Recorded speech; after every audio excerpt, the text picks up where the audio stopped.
What's going on, Limited family? You already know we back at it again with a video reaction.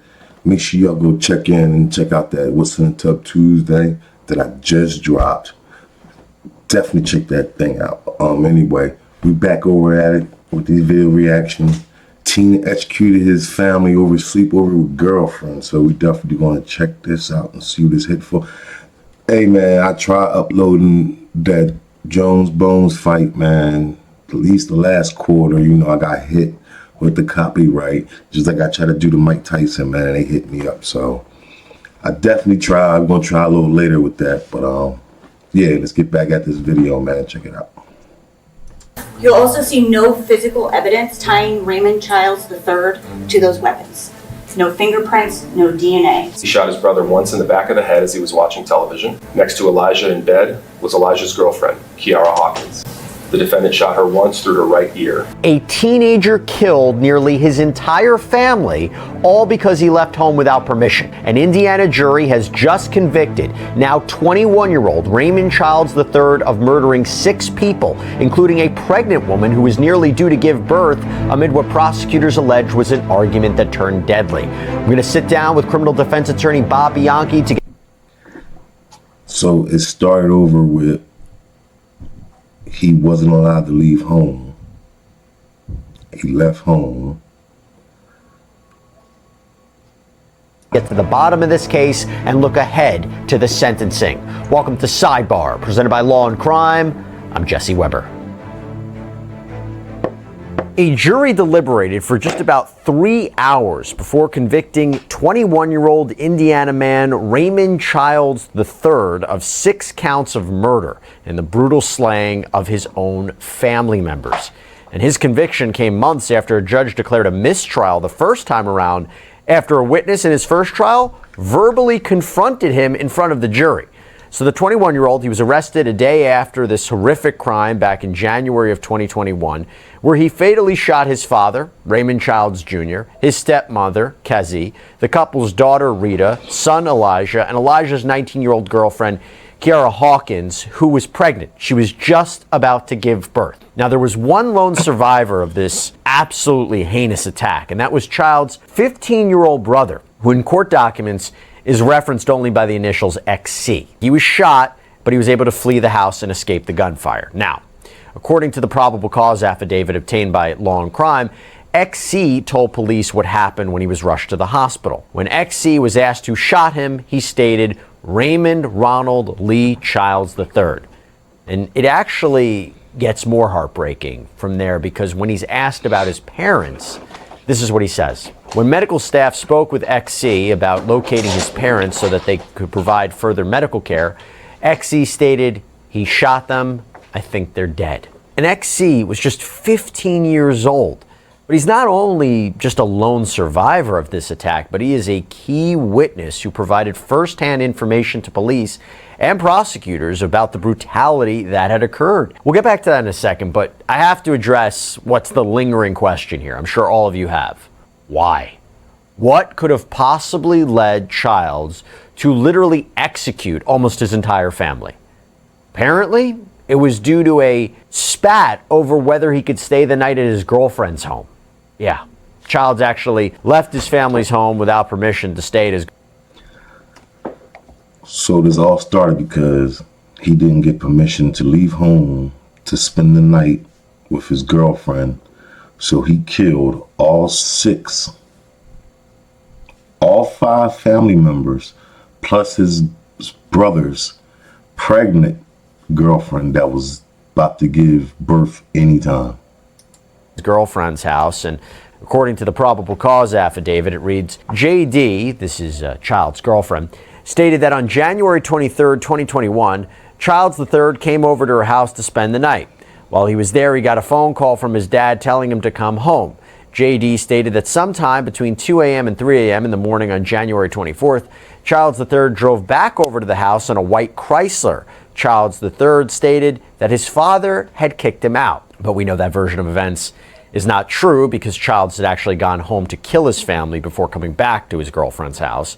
To be clear, she didn't know about this when he came back, but a surprising phone alert would sooner raise some suspicions for her. Why? It says the Hey, I don't understand what's going on with this generation. I really don't. You see a lot of crazy things going on with these teens, and I don't understand it, man. You kill your whole family and your brother's pregnant girlfriend because you couldn't sleep over your girlfriend's house. I'm sorry to say it, and excuse me, there must have been some good yams, because god damn, man, your whole, like, what did you think was the outcome was going to be over this? You killing your whole entire family. Y'all think, like, he must have thought that him and the girl was going to be skipping through flowers and probable cause affidavit.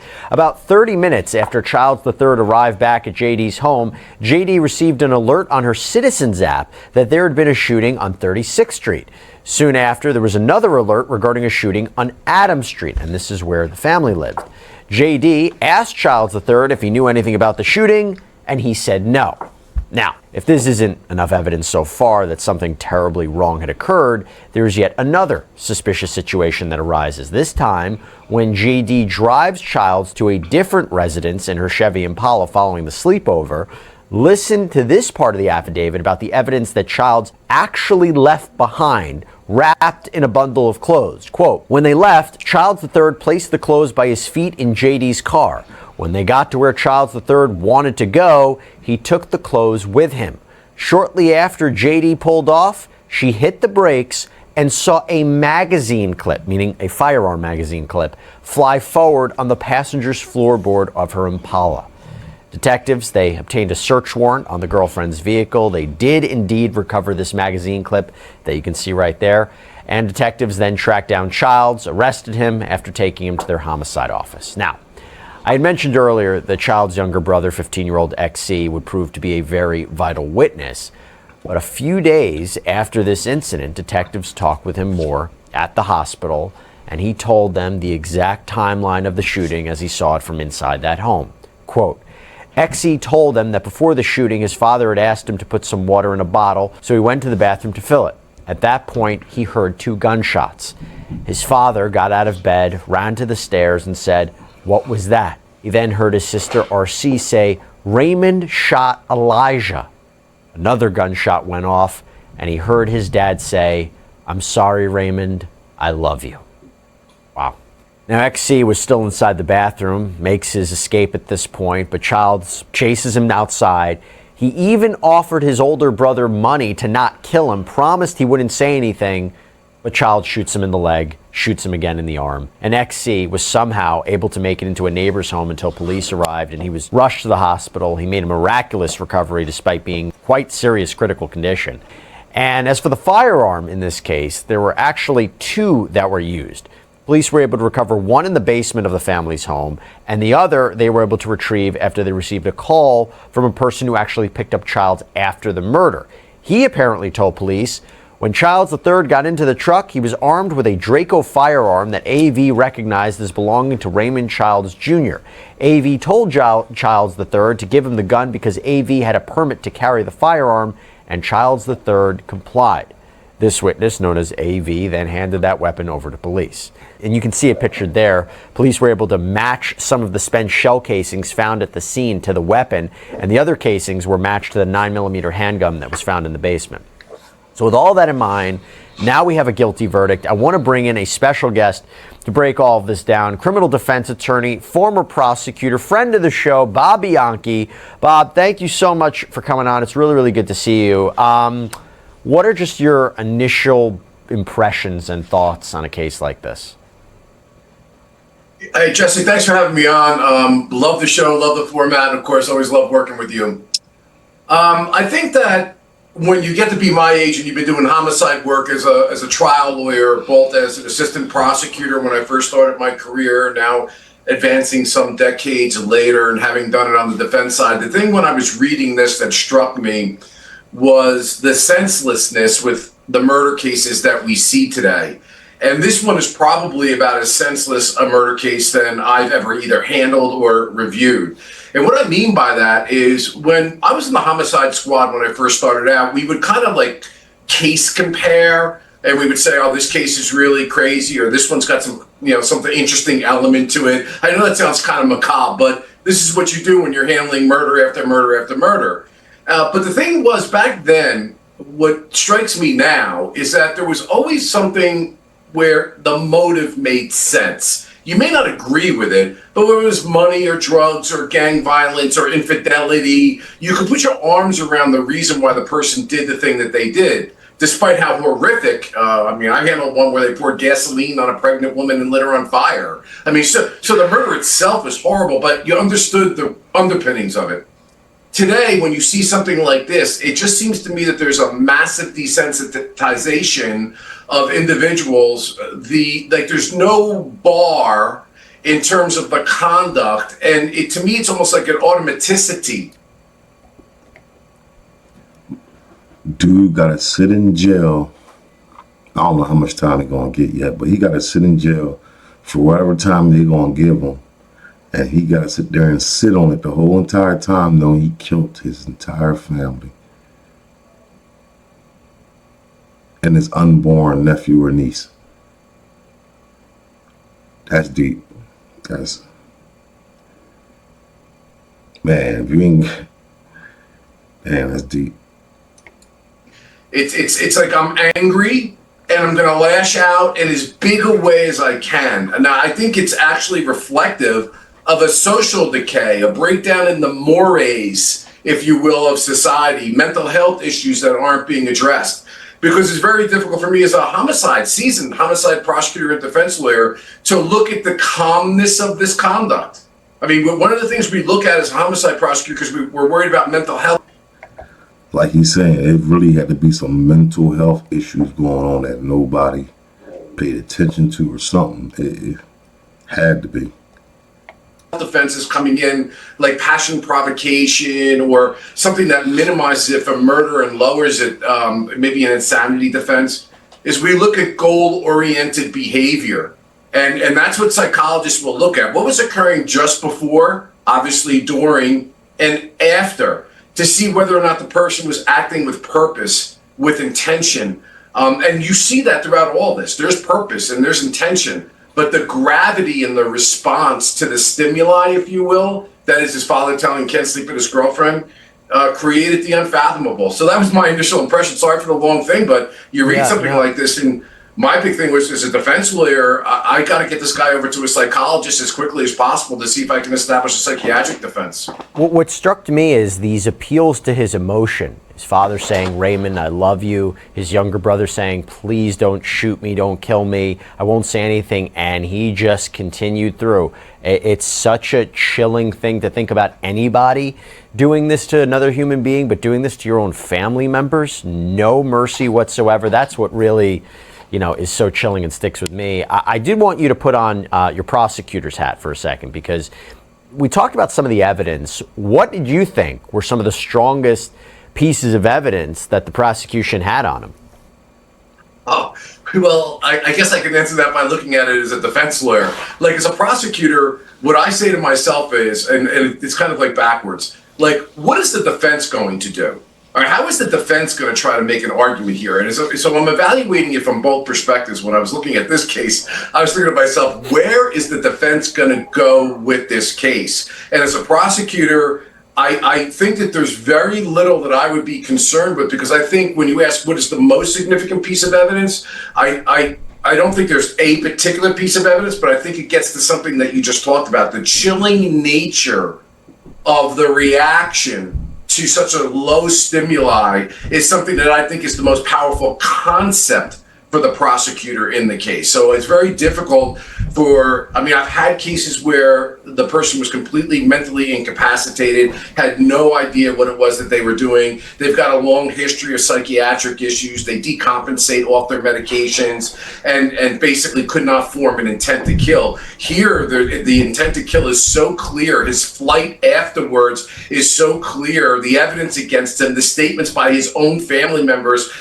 begging for the, the money not to, to kill him, the statements made by the father, the girlfriend, and the evidence. The case was very, very solid. It's one of those where the defense attorney, I think, looks at it and says, listen, this is the one I brought to the dance. I got to do my best to see if the government can prove its case beyond a reasonable doubt, but I don't think the defense was under any illusion other than that this was going to be a conviction and a life sentence for this this individual. So the defense was, my understanding, faulty investigation, there was a misidentification, and that, well, if you have two guns, there were two shooters. There was something more nefarious. And I guess also the defense, I don't know this for sure, but I wonder if they also played up the fact, ladies and gentlemen of the jury, can you really believe a teenager, because he was a teenager at the time, would have gunned down his entire family in this fashion? Or does it make sense that this was, two different people that did it? So the faulty investigation, misidentification, two shooters. The jury didn't buy it, though. Yeah, they didn't buy it, and they came back with a verdict in 3 hours. So, they didn't buy it quickly. But listen, this is an argument that a defense attorney can make. I'm a big fan of defense lawyers making arguments about an investigation that was not complete. I think that this is a big problem in our country. I see it all the time, and as a former prosecutor, in fact, I'm dealing with it right now, some of the failure to properly investigate and not dot I's and cross T's. Jesse, listen, I've been at the scene. I've been there when the call comes in fresh from 911 that there's been a homicide. And I have watched people literally jump to conclusions in a heartbeat before they've gotten all of the evidence. And it's when you have this confirmation bias that starts to set in and they start getting sloppy with the investigation that things get missed. And there are many times, Jesse, that when I was in the power and I had the authority as the head prosecutor to reverse things, stop things, or do it, I would tell people to slow down. There were cases that we had where people jumped to the conclusion it was a medical event and a suicide, but yet it turned out to be a murder. And there have been times where they thought that there were many people that had no idea how close they came to having handcuffs put on them because investigators jumped to conclusions that later turned out not to be accurate. So I know that this is a big global question, but for me, a defense lawyer attacking a prosecution's sloppy investigation, Sure. Not only do you do it in that case, but it benefits everyone across the country. Let me ask you this point about, there was a challenge for the prosecution here because this was the second trial. The first one ended in a mistrial because a prosecution witness confronted Childs on the stand. In fact, one jury member even said they can't remain impartial after what had happened, so a judge had to declare a mistrial. That's nothing that a prosecutor never wants to hear that. And it feels like there's a lot of pressure for the second time around, no? Oh, absolutely. You never, as a prosecutor, want to try the same case twice. It's like that proverb that they say, a person who steps in the river never steps in the same river and is never the same person. It's true. As time goes by and as more transcripts get created and as more times witnesses are exposing themselves to cross-examination or just the sheer nature of having to resubpoena a case and redo a case always inures to the detriment of the prosecutor. So I was always a fan of saying, I think that you may know this from coverage that we've done together on certain trials, is that I lament these prosecutors who are sloppy. That's not what we're talking about here, but in any event, cause a reversal of the case and it has to be retried again because it never gets better for the prosecution on the second round. So when you have a witness that does something that occurred here, which caused the mistrial, or I've seen in my cases juror misconduct, and you got to try it again, you take a big sigh. You go into the game, but you don't like it. You're scarred when that happens. I want to ask you about sentencing. So he wasn't just convicted of murder, which I believe under that state law, each count can carry 40 to 65 years in prison. But he was also convicted of attempted murder, so that's, I believe, 20 to 40 years in prison, and then a misdemeanor charge for carrying a gun without a license. Will this 21-year-old ever step out of prison again? Well, Jesse, that's a big question, too. A very good one. I don't think so. But I am watching more and more as time goes by and disagree with the idea that we have, based on quote-unquote science, indicated that people under the age of 26's brains are not formed properly, and therefore we should give them a break on sentencing. And these arguments have been successful in many places. But I think the gravity of this particular offense and the number of victims screams out for an individual that serves at least the longest aspect that state allows with respect to parole and eligibility. But you can be assured at some point in time, lawyers are going to be arguing that his youth, his inability to form mature thoughts or whatever, should warrant a less sentence than if this was somebody who were an adult that committed the same kind of conduct. But I think that the nature of this offense and the amount of victims is going to cause the judge to give the maximum sentence possible, and parole is likely, is likely to give him as much as they can. And look, a lot of this also depends with parole on how the family responds to this down the road. I'm going to presume, based on what I've read, that the family, especially of the pregnant woman, I mean, this is about as bad as you get, right? That family is very active here, and they're gonna squawk, and a lot of times the squeaky wheel gets the grease when it comes to parole here. So I think that inures to the detriment of the defendant's early release. I was struggling with what the defense could say at sentencing, whether even the defendant makes a statement, what his attorneys would say, whether they call any, family members, or friends, or I don't know who, to provide some sort of recommendation to the judge about what sentencing should be, because I also wonder whether or not the judge would just sentence this man to consecutive sentences, one after the other, for each one of the victims, as opposed to concurrent, all them together. So again, just trying to preview what we might expect there. Right. A lot of big questions there. Now, obviously, as a defense lawyer, you want to try to bring out that although it may not be a self-defense, a legal self-defense, but that there's a mental health issue, Judge, it's apparent by the facts themselves. If you cannot understand the gravity of what he did, it's because of a mental health issue. And again, it might not rise to the level of a defense, but it can mitigate the sentence that the judge is going to give in the case. As far as consecutive sentencing or concurrent sentencing, there's always a contradiction in the law. One side says there are no such thing as free crimes, and each victim warrants a consecutive sentence. And yet, there are other areas of the law that says a single episodic event close in time where multiple crimes are committed may warrant a concurrent sentence. Based on my training and experience, the cases that I've seen, and the gravity of this case, I really find it next to impossible to believe the judge will give anything other than a consecutive sentence in this case. By the way, Bob, you are also a certified EMT, right? That's correct.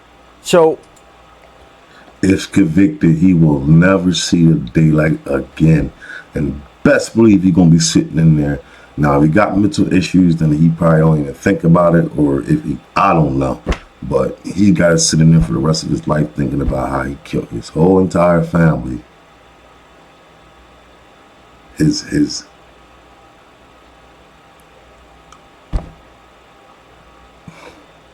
brother's girlfriend that was pregnant at the time. And then got to sit there and think about it, like, he not even with the girl no more. She's moving on with her life. She's with the next man or whatever. But you're not even with this girl, and you killed your whole entire family for a girl that you're not even with anymore. Because now you're going to sit in jail for your entire life. what was this other aspect that about the story that I think is just incredibly harrowing is when you talk about the surviving brother, in this case XC, that he was shot in both his leg and his arm. Oh, I'm sorry, he didn't kill the. I'm sorry. I apologize. He didn't kill the whole entire family. I forgot about that. That's the only one that's still alive. That's the one that tried to offer him money and tell him that he wasn't going to say anything, and he still shot him in the leg and the arm, and then somehow he made it to the neighbor's house. So yeah, I forgot about that. The brother is still living, but he got to live with that. His girlfriend, his unborn child was killed by his brother, and his baby's mother was also killed with his parents, sister,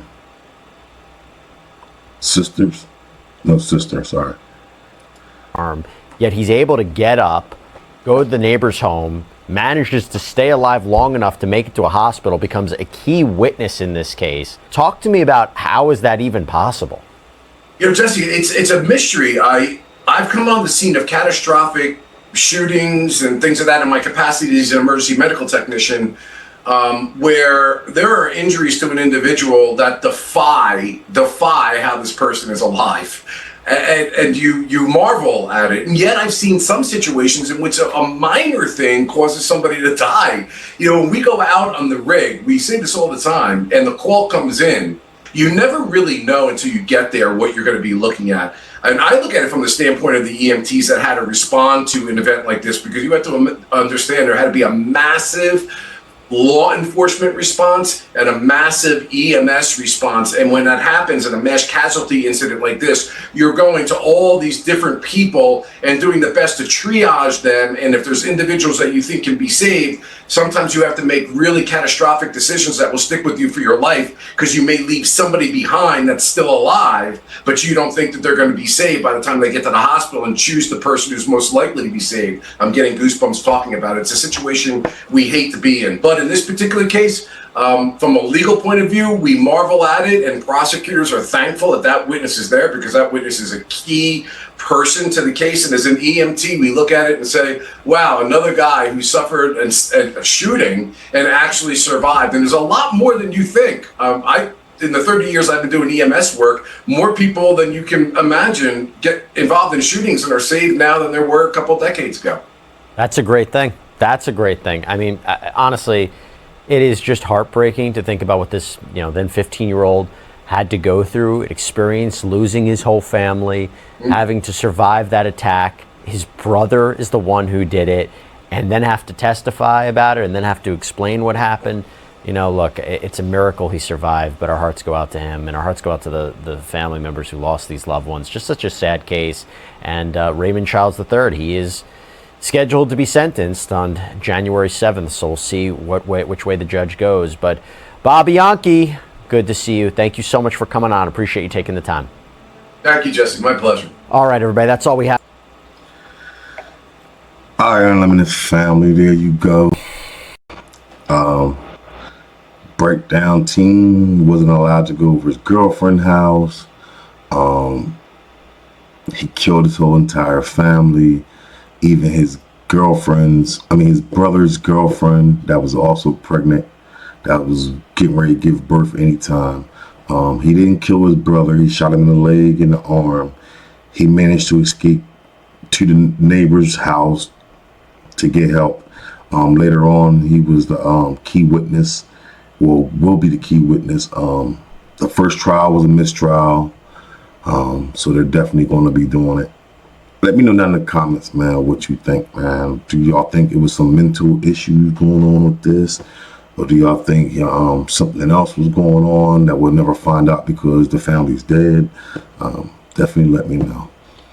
Make sure y'all subscribe. Make sure that bell hit. And make sure y'all hit the like button. I see a lot of y'all, man, watching the videos and y'all not subscribed. Make sure y'all subscribe, man, so y'all can become part of the Unlimited family. Make sure y'all go check out What's in the Tub Tuesday. I definitely drop them every Tuesday.